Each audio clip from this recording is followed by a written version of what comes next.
Des visites exceptionnelles des carrières aquitaines, c'est ce que je vous propose dans ce nouveau numéro de Mode d'emploi. En effet, ces entreprises qui maillent notre territoire ont la chance de bénéficier de sols et de sous-sols extrêmement variés, donc marbre, calcaire pour la chaux, pierre de taille ou granulat.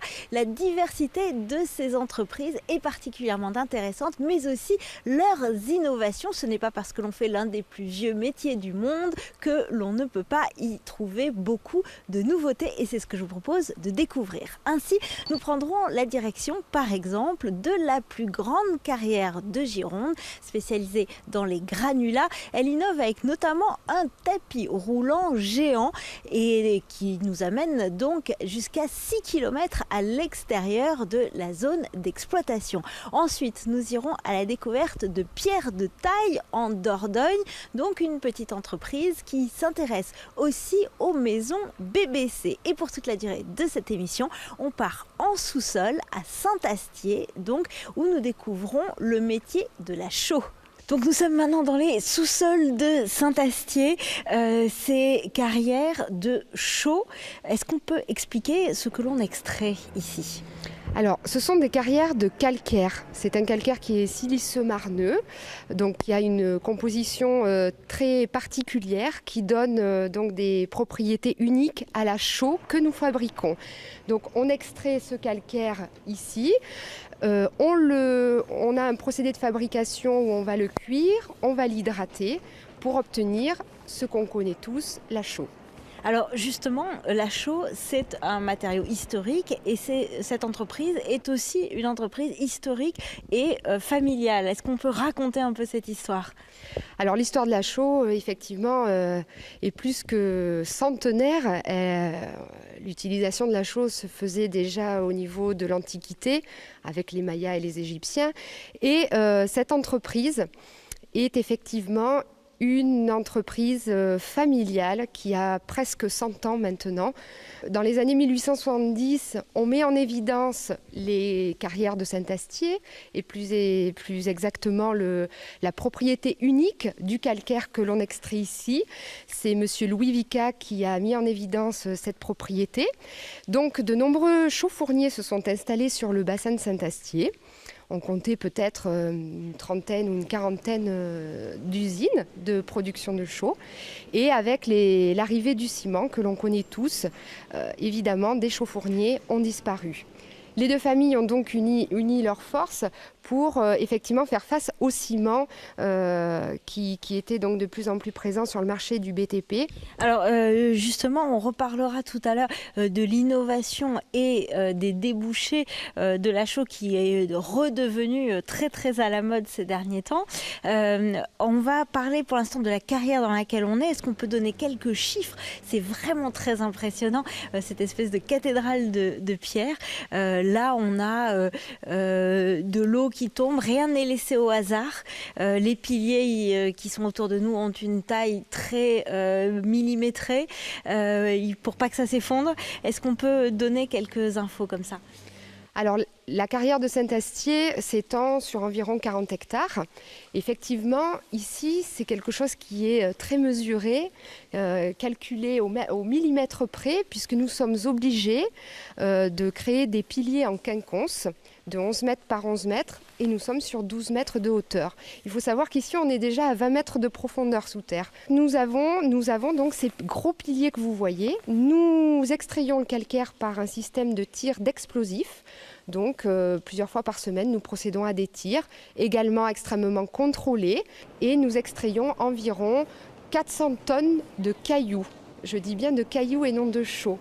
Ces 400 tonnes de cailloux vont donc être travaillées, triées. Nous allons trier la pierre en fonction de sa taille. Alors ça se fait à l'intérieur même ici des carrières. Tout se fait effectivement au fond de la carrière. Nous avons ce que nous appelons un concasseur qui va récupérer l'ensemble de la pierre, qui va la trier en fonction donc de sa granulométrie, de sa taille. Puis elle va passer sur des tapis roulants où elle va être dispatchée pour être remontée au niveau des fours dans nos différentes usines. Ensuite, justement, il faut cuire tout cela. Cette pierre donc, tombe dans des fours verticaux où on ajoute du charbon Nous avons un système de combustion qui ne s'arrête jamais et nous allons cuire cette pierre aux environs de 1000 degrés, ce qui va nous donner une chaux vive. Cette chaux vive va ensuite être éteinte. Comment ? Tout simplement, nous allons hydrater la pierre. Donc au contact de l'eau, cette pierre va exploser et nous allons obtenir, après par un système de broyage, la chaux que l'on connaît tous. Écoutez, merci en tout cas de nous avoir fait découvrir cette carrière. On reparle tout à l'heure de l'avenir de l'entreprise et en attendant, je vous propose de découvrir d'autres carrières en Aquitaine. C'est parti. 700 000 tonnes de granulats sortent chaque année de cette carrière d'Ilat. Cela représente 10% des besoins de l'ensemble du département de la Gironde et cela en fait le plus gros site de la région. Mais aussi le plus innovant, une nécessité stratégique pour que ce type d'exploitation soit mieux accepté par les riverains et les pouvoirs publics. C'est un endroit où on extrait des matériaux du sous-sol, des minéraux, qui sont transformés sur un site de traitement pour en faire des produits calibrés, normés, qu'on appelle des granulats. Le granulat est le matériau indispensable à l'acte de construire des bâtiments, construire des routes. Alors vous êtes là dans la salle de supervision de l'installation de traitement, salle qui centralise l'ensemble des commandes et de surveillance de l'ensemble du process, depuis le chargement à l'extraction, puisque le gisement est situé à 6 km de ce point de traitement. Et vous avez tout un réseau d'acheminement de matériaux qui permet donc d'alimenter ici le premier point de traitement qui va donc être suivi d'un certain nombre d'étapes dans le processus, de lavage, de classification, puis de broyage pour mettre à disposition les produits finis pour nos clients. La spécificité de cette installation, c'est qu'elle a su intégrer toutes les évolutions techniques présentes dans l'industrie. Une station d'épuration dédiée permet par exemple de limiter les quantités d'eau utilisées pour laver les sables. Plus de la moitié de l'eau souillée est traitée et réutilisée. Ce tapis roulant géant est aussi une autre innovation dédiée à ce site particulièrement étendu. Cette bande transporteuse pour aller jusqu'à l'installation fait 6 km, traverse 2 routes départementales. Ces routes départementales, on passe une en sous-sol, en dessous, ce qui fait que ça n'a pas du tout dénaturé le coin. C'est un tapis roulant qui est entraîné par des moteurs électriques, donc sur les fameux 6 km, et on peut c'est rejoint par d'autres tapis roulants qui viennent d'espaces qui sont à proximité pour amener les granulats sur un convoyeur central qui ramène jusqu'au site d'exploitation. Une carrière étant généralement exploitée pendant 20 ans environ, celle d'Ilat serait au milieu de son existence. L'entreprise s'est d'ores et déjà engagée au terme de l'exploitation à reboiser et réaménager le site pour laisser place nette, par exemple, à la LGV. Nous sommes de retour ici donc à Saint-Astier. Alors ce n'est pas parce que l'entreprise est presque centenaire qu'elle n'innove pas. On va parler de béton avec du chanvre dedans. Ce sont des nouveaux matériaux qui ont le vent en poupe et c'est grâce à vos liants faits ici que cela existe. Effectivement, à Saint-Astier, nous portons une volonté toute particulière au développement des matériaux biosourcés, donc l'alliance parfaite du chanvre et de la chaux pour la restauration des bâtiments, l'amélioration de son habitat. Alors qu'est-ce qu'on peut parler de ce béton? Qu'est-ce qu'il y a dedans exactement et qu'est-ce qui fait qu'il est original? C'est tout simplement un mélange de chaux et de chanvre avec quelques adjuvants et que nous allons pouvoir créer sur des banchets, donc voilà, au niveau pour l'isolation des murs, intérieurs comme extérieurs. Nous avons aussi une solution pour faire des enduits par-dessus ces bétons. Et ensuite, vous avez aussi des badigeons à la chaux, tout simplement pour finir pour sa décoration.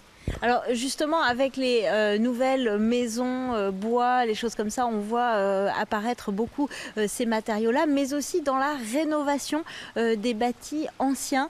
C'est là que la chaux intervient beaucoup et qu'elle d'ailleurs connaît un renouveau avec une vraie mode de la chaux. Effectivement, notre 80% de l'utilisation des produits à Saint-Astier se fait pour la restauration du patrimoine. Voilà, les édifices classés et la restauration de tout le bâti ancien. Merci en tout cas de nous avoir fait découvrir cette carrière et je vous propose tout de suite de partir là encore dans une autre carrière de région Aquitaine. Ceci est une future statue, là bientôt une cheminée, plus loin les futures pierres qui vont remplacer celles qui sont endommagées sur les églises de la région. Bref, nous sommes dans les carrières Constant à Possac et Saint-Vivien où naissent les pierres de taille traditionnelles de la région. Donc on est sur un site qui extrait, où on extrait la pierre depuis une cinquantaine d'années. Donc c'est une roche sédimentaire, caractère local. On extrait sur notre site une pierre blanche à grains fins, ainsi qu'une pierre un petit peu jaunâtre, beige à grains fins aussi, et une pierre coquillère. On a la chance sur le même site d'avoir 2 grains de pierre différentes. Ici, tous les blocs sont extraits à la découpe, c'est-à-dire avec des haveuses.